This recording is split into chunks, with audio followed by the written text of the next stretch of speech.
The Mayo Clinic is publishing its first guide to fertility and conception. And joining us live now from the clinic in Rochester, Minnesota is Dr. Janny Jensen, director of the In Vitro Fertilization Program.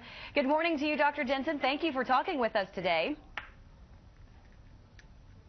Oh, good morning. It's a pleasure to be here. Now, we've got your book here, Mayo Clinic Guide to Fertility and Conception, the first one that the Mayo Clinic has published and that you were an integral part of. Can we just get started with the fact that fertility seems to be a much larger problem than people really talk about? Yeah, I think every couple knows someone that just had sex once on New Year's Eve and got pregnant, and that happened 3 times, but that's not the reality for a lot of people. Infertility actually affects about 15% of couples, which is about 1 in 6, and it's often a very hidden problem that's private for many people, and we wanted to have a really good resource that couples could turn to if they're facing infertility.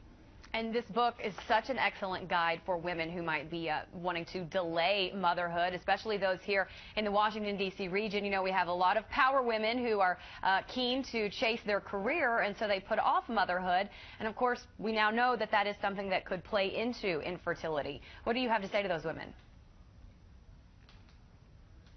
That's correct. So, for example, for women who are less than 35 years old, we typically recommend that they try for pregnancy for 12 months before getting further evaluation.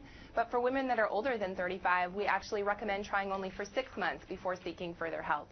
And it's actually a really exciting time to be a fertility specialist because technology has made great advances, such as being able to defer reproduction by freezing eggs, which is something that wouldn't even have been possible a decade ago. That's true. The options are growing, and that is great. And you also have some advice for us this morning about the way that your diet, your lifestyle, everything from caffeine to your weight can play a role in fertility?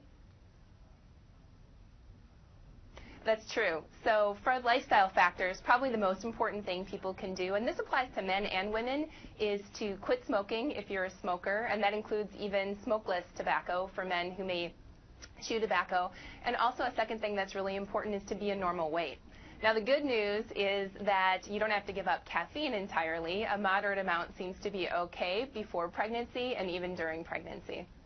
Oh, well, that's good for all of us early birds then. All right, Dr. Janny Jensen, live for us from Rochester, Minnesota this morning, the director of the In Vitro Fertilization Program at the Mayo Clinic and author of the new book published by the Mayo Clinic, The Guide to Fertility and Conception. Thank you so much for the advice, and thanks for being here with us this morning.